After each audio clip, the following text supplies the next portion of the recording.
बलराम मैया के आगे बुझाए हुए हैं। मैया बड़ी भूख लगी है, मुझे मक्खन दे। और मैया अभी अभी दही मथने बैठी है, तो आगे से गर्दन पर लटकना, पीछे से जुतिया खींचना, ये दोनों वर्क एक साथ होगा तो मैया का दही मथना पहले बंद हो। एक हाथ से ठाकुर जी को पकड़ा, गर्दन छुड़ाया, और दूसरे हाथ से पीछे हाथ करके अपनी जुतिया को बचाते हुए और बलराम को पकड़ा। दोनों डर गए। साटी के नाम से तो बड़ों बड़ों को डर लगता है। तो तू ये कहती है ना कि दही मथने के बाद मक्खन दूंगी, मैं कहता हूं पहले मक्खन दे दे फिर दही मथ लेना, वो बात एक ही है।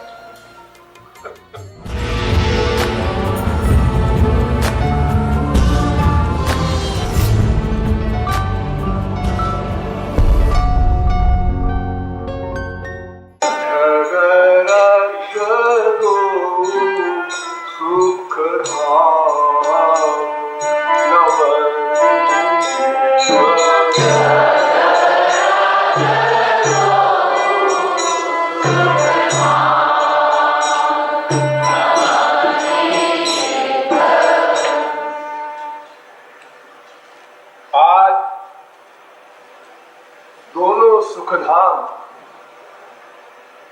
मक्खन के लिए बिरझाए हुए हैं। बालकों का झगड़ना एक विचित्र ढंग का होता है। प्रेम के अधिकार से, नेचुरलिटी से वे लोग जब बिरझाते हैं तो वो दृश्य बड़े बड़े बुद्धिमानों को भी मोहित कर लेता है। जो कूड़ा कबाड़ा बच्चे आप लोगों के हैं, इनके बिरझाने में जब इतना सुंदर लगता है तो वो सुखधाम जब बिरझाएंगे तब क्या हाल होगा। सुखधाम कृष्ण बलराम दोनों एक है, ये मैंने आप लोगों को बताया, और वे सुखधाम है।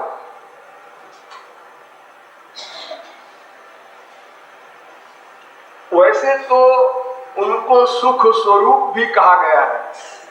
रसो वैसा आनंदो ब्रह्मेति बजानात् आदि अनेक वेदों शास्त्रों के सिद्धांतों के द्वारा भगवान को सुख स्वरूप कहा गया है, लेकिन वो कम ठीक है। फिर वे सुख धाम है। धाम माने रहने की जगह, उनमें सुख रहता है, यानी वो सुख से बड़ी चीज है, आनंद से बड़ी चीज है, रस से बड़ी चीज है। उनमें आनंद निवास करता है। इसलिए रसिक लोग कहते हैं आनंदहु के आनंद दाता, आनंद को आनंद देने वाले हैं वो। जिस आनंद से संपूर्ण जगत तृप्त होता है, उस आनंद को आनंद शक्ति उसमें प्रदान करने वाले हैं, वो ऐसे आनंद के धाम है। और उस धाम में और बहुत सी चीजें हैं। आनंद में आनंद की शक्ति डाल देता है वो धाम, ज्ञान में ज्ञान शक्ति डाल देता है वो धाम। अनंत शक्तियां हैं उस धाम में। वो सारी शक्तियां श्री कृष्ण से पावर पा करके तो अनंत ब्रह्मांडों की कोई रचना करती है, कोई पालन करती है, कोई शक्ति कोई संहार करती है, किसी शक्ति से जीवों को मुक्ति मिलती है। किसी शक्ति से स्वर्गाधिक लोक के देवता बड़ी बड़ी विभूतियों से युक्त हो जाते हैं, उसी की शक्ति के द्वारा ये नगण्य जीव भी जीवत्व को प्राप्त होता है। श्री कृष्ण अनंत शक्ति, शक्तियां तो अनंत हैं, लेकिन सारी शक्तियां आनंद के अंदर में, और वो आनंद भगवान के अंदर में, क्योंकि भगवान उस आनंद को आनंद शक्ति युक्त करते हैं। अन्यथा आनंद भी अपनी शक्ति खो बैठे, आनंद भी आनंद न रहे। इसलिए वो सुख स्वरूप ही नहीं है, सुख धाम कहा गया। आज वे दोनों कृष्ण बलराम मैया के आगे बिरुझाए हुए हैं, मैया बड़ी भूख लगी है, मुझे मक्खन दे। और मैया अभी अभी दही मथने बैठी है, और कृष्ण बलराम दोनों एक साथ मीटिंग करके आए और मैया पर हमला कर दिया, और बड़े ढंग से हमला किया। कोई बड़े से बड़ा बुद्धिमान भी जो बात न सोच सके। क्या स्कीम बनाया श्री कृष्ण बलराम ने कि भाई एक आदमी तो मैया के आगे से गर्दन पकड़ो, और दूसरा लड़का पीछे से चुटिया खींचे, तब मैया दही मथना बंद करेगी। और अगर दोनों पीछे से हिलाएंगे मैया सुन, तो अपना मारती रहेगी, बोलती रहेगी, चुप रह, करता जा हिलिया। तो आगे से गर्दन पकड़ करके लटक जाना, और इधर पीछे से चुटिया खींचेंगे एक साथ। तो आगे से गर्दन पर लटकना, पीछे से चुटिया खींचना, ये दोनों वर्क एक साथ होगा तो मैया का दही मथना पहले बंद हो, तब फिर हमारी बात सुनेगी। होगी बात क्या है, तुम लोग इतना तंग कर रहे हो, तब हम लोग बताएंगे कि मक्खन दो, तब मक्खन मिलेगा, वरना तो हम लोग उसको बात भी नहीं करेंगे, अपना काम करती जाएगी। इतनी चातुरी से इन दोनों ने हमला किया। तो उसमें से ठाकुर जी ने तो आगे से हमला किया, मैया की गर्दन पकड़ करके लटक गए। अब मैया कैसे मथेगी? जब गर्दन पकड़कर कोई लड़का आगे लटक जाएगा तो अब दही कैसे मथा जाएगा? लेकिन अगर कुछ चेष्टा करे भी तो पीछे से बलराम चुटिया खींच रहे हैं, और दोनों एक ही बात कह रहे हैं, मैया मैया मैया। मक्खन दे दे ये भी नहीं कह रहे हैं, मैया मैया मैया। तो मैया दही मथना बंद करे तब कहेंगे मक्खन दे दो। ध्यान रख सुनो सुख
यशोमती चोटी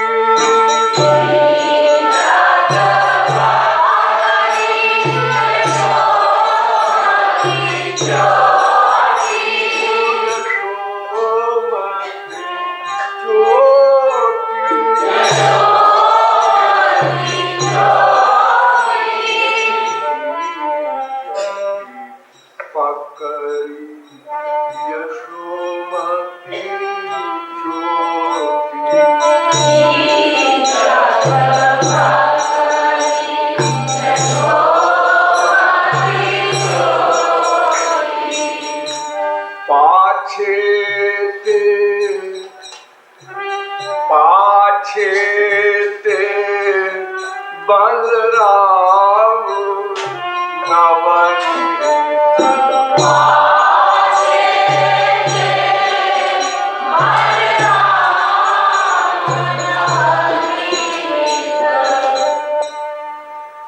अब दही मथना बंद हो गया। अब मैया को कष्ट भी हो रहा है, गर्दन में लटकना तो कोई खास बात नहीं है, उसमें तो डिस्टर्बेंस इतनी खाली है कि दही नहीं मत सकती, लेकिन चोटी खींचना पीछे से और फिर बलराम का खींचना हलधर का। आप लोग जानते हैं एक बार दाऊद जी को गुस्सा आ गया महाभारत के समय में, इन्होंने श्री कृष्ण से कहा तू क्या तुझे करता है, एक एक को मारता है, तमाम टाइम खराब करता है, इन बदतमीजों के लिए मैं इलाज करूं इनका। श्री कृष्ण मुस्कुराने लगे, इतने में उन्होंने हल को आकाश तक लंबा किया, करोड़ों मील लंबा कर दिया योग माया से हल को, और हस्तिनापुर के बाहर यमुना में उन्होंने हल को मारा और कहा कि देख मैं अभी हस्तिनापुर को उल्टा कर देता हूं, सब झगड़े खत्म हो जाए। हाँ, एक एक को मारता है, तमाम टाइम खराब करता है, ये बदतमीज थोड़े मानेंगे, इनको सबको उल्टा कर दो, बात खत्म महाभारत। ये वो बलराम है। तो ये भला बताओ, एक बुढ़िया की चोटी खींचेंगे तो क्या हाल होगा। तो मैया का दही मथना बंद हो गया और कुछ मैया ने प्यार भरा गुस्सा भी दिखाया। क्या बदतमीजी है, क्या बात है, कौन जान खा रहे हो तुम लोग। जैसे माएं बोलती हैं अपने बच्चे के लिए प्यार से। तो एक हाथ से ठाकुर जी को पकड़ा, गर्दन छुड़ाया, और दूसरे हाथ से पीछे हाथ करके अपनी चुटिया को बचाते हुए और बलराम को पकड़ा। क्यों रे कनुआ, क्यों रे बलुआ, ये मैया के पुकारने के नाम थे। श्री कृष्ण को कनुआ, बलराम को बलुआ, ऐसा कह के पुकारती। तो दोनों को पकड़ करके सामने खड़ा किया। अब दोनों गिरफ्तार हो गए और दोनों खुश हैं। चलो अब तो मैया हमारी बात सुनेगी ढंग से। अगर ऐसा हम लोग न करते तो अपना काम करती रहती, टरकाती रहती। तो मैया ने दोनों को पकड़कर अपने सामने खड़ा किया और कहा, जगरत दो सुख भाव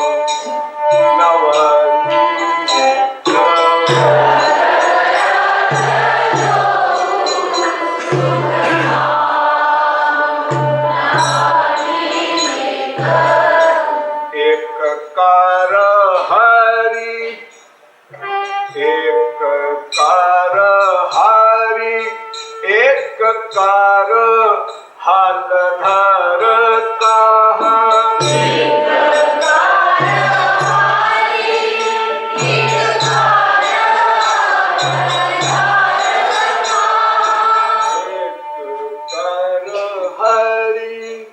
एक कार हलधर कहा।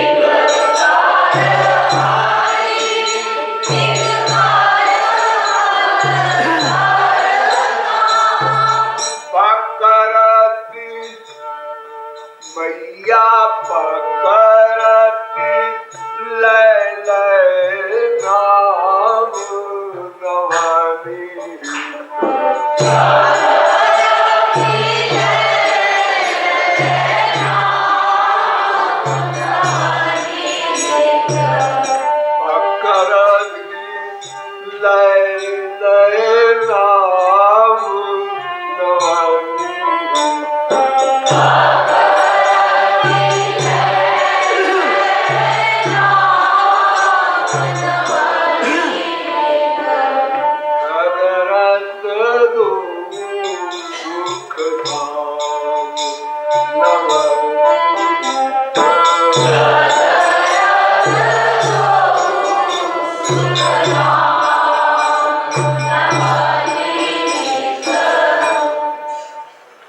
सामने दोनों को दोनों हाथ से पकड़ करके खड़ा किया और कहा अब दोनों को एक हाथ से पकड़ लिया।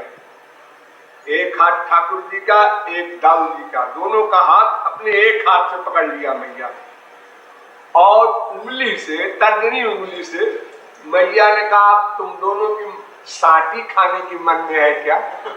खुजली हो रही है क्या शरीर में?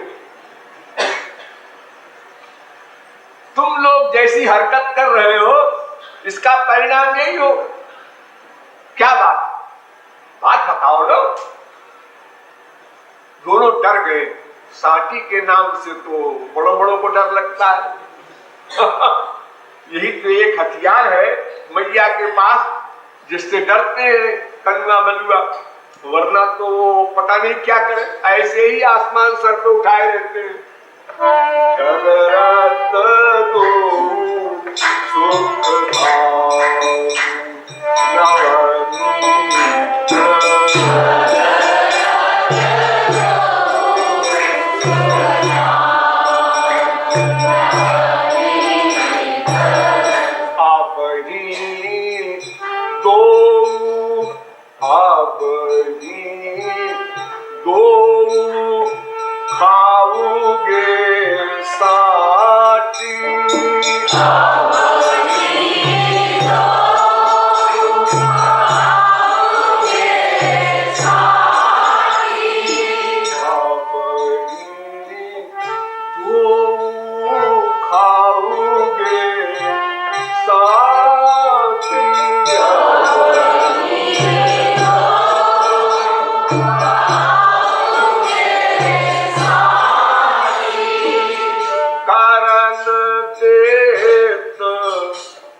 बोल पड़े, मैं मक्खन मांग रहा हूं, मक्खन दे दे।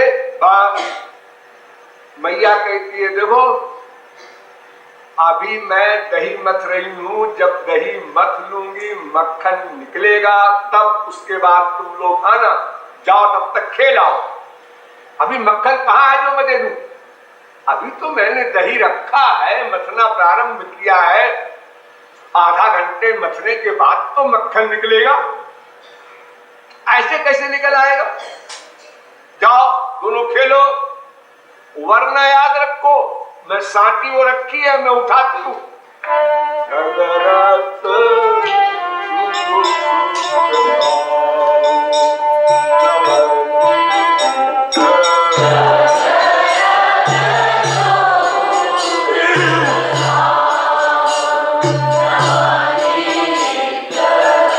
जब लो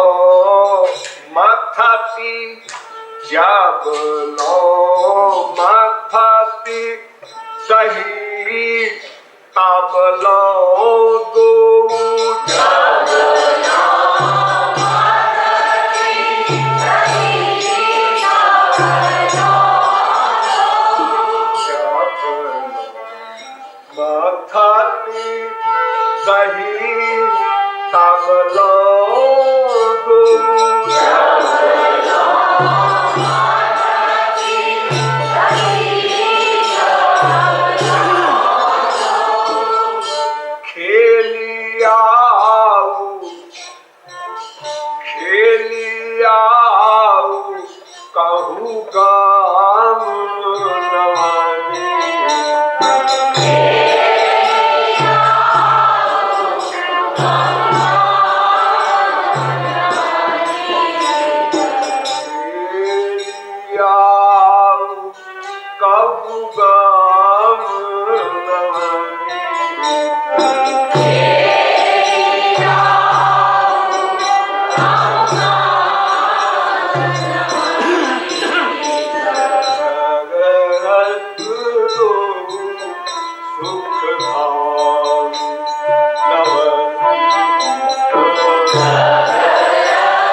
कहते हैं और बलराम जी कहते हैं मैया हमको तो भूख लगी है, तू खेलने को कहती है।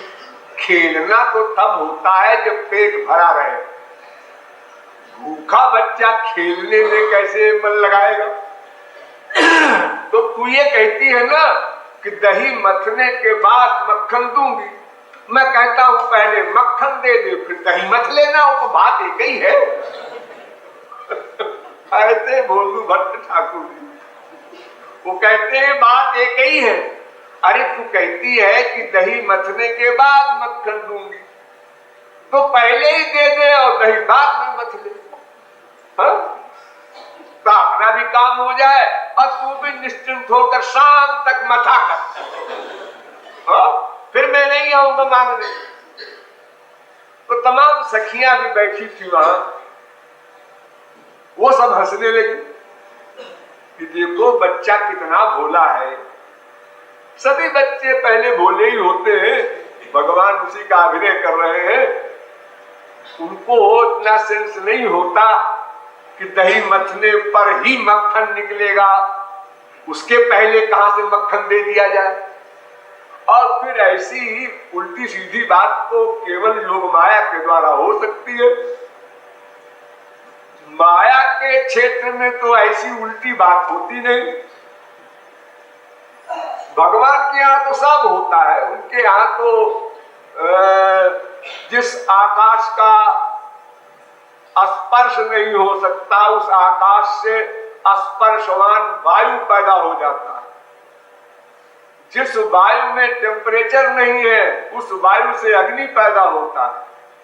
जिस अग्नि में तरलता नहीं है, उससे जल पैदा होता है। जल से पृथ्वी पैदा होती है। अब कोई पृथ्वी को देखे और आकाश को देखे और कहे कि ये पृथ्वी आकाश से बनी है, तो बृहस्पति भी होगा और अगर शास्त्र वेद न पढ़ा होगा, अपनी बुद्धि से सोचेगा तो कहेगा इम्पॉसिबल। आकाश माने क्या? आकाश माने कुछ नहीं। आकाश शब्द का अर्थ है नथिंग, कुछ नहीं का नाम आकाश है। ये आप लोग जहां बैठे हैं ये क्या है? आकाश। आकाश में बैठे हैं आप लोग। लेकिन आप लोगों से अगर कोई कहे क्यों भाई तुम आकाश में रहते हो? जी हाँ आकाश में रहते हैं। आकाश में तो तारे रहते हैं। नहीं नहीं, सभी प्राणी आकाश में ही रहते हैं और आकाश में ही जीवित है। अगर आकाश छीन लिया जाए तो सारा ब्रह्मांड समाप्त हो जाए। आकाश माने खाली जगह, बस इसको कहते हैं मठाकाश, माने घर का आकाश। हमने दीवार खड़ी कर दिया, चार तरफ से नीचे पृथ्वी है, तीन तरफ से ढक दिया हमने, उसको हम घर कहते हैं। उसके बीच में ये जो जगह है खाली, इसको आकाश कहते हैं। हमने दीवार गिरा दिया, हाँ अब आकाश दिखाई पड़ा, ऐसा भोले लोग कहते हैं। ये भी कहते हैं आकाश नीले रंग का होता है, आकाश नीला होता है, नीला पीला नहीं होता है। तो आपके आंख के दोष है, दूर की वस्तु नीली दिखाई पड़ती है। आकाश का मतलब है खाली जगह। और जो आप लोग तारे देखते हैं, ये तारे वारे कोई आकाश में चिपकाए हुए नहीं है। तो आपकी पृथ्वी जो है, ये भी ऊपर जाकर देखेंगे तो ऐसे तारा दिखाई पड़ेगी चमकती हुई। ये सभी लोग हैं। तो आकाश माने कुछ नहीं, उससे ये पृथ्वी बनी। और फिर ये वृक्ष लता गुल्म सारा संसार जो आप देख रहे हैं, इसकी जननी, इसका जनक आकाश है। ये बात समझ में नहीं आती। हाँ, जो समझ में ना आवे वही बात खुदा की होती है, भगवान की होती है। जहां बुद्धि न जा सके वही ईश्वर है। इसलिए कृपालु मन में कहता है कि महाराज ये तो आप ही के लोक में सब उल्टा पलटा काम हो सकता है, हमारे मृत्युलोक में ऐसा नहीं हो सकता कि पहले मक्खन खिला दो, बाद में दही मत करके मक्खन निकाल दो। ऐसा कैसे होगा? ये नहीं हो सकता। तो गोपियां समझा देती है ठाकुर जी को कि देखो लाला, ऐसा नहीं हो सकता है, जाओ तुम खेल आओ, तो चाहे मुंह लटका के जाओ तो भी जाओ, नहीं तो सांटी पड़ेगी और जाओगे तो उससे तो अच्छा है ऐसे ही चले जाओ। सुख धाम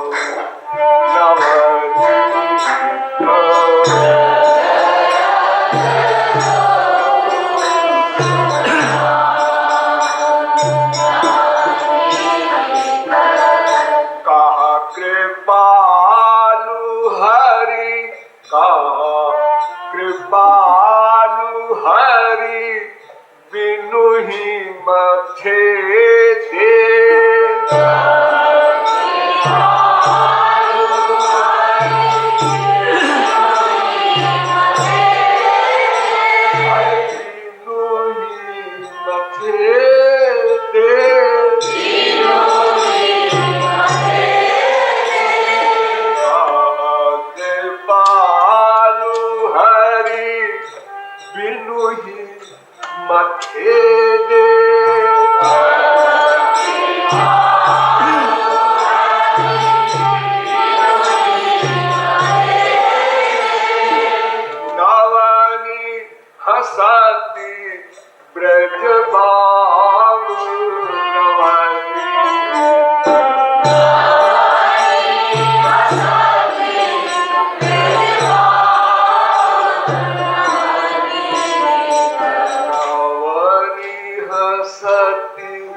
ब्रज बाव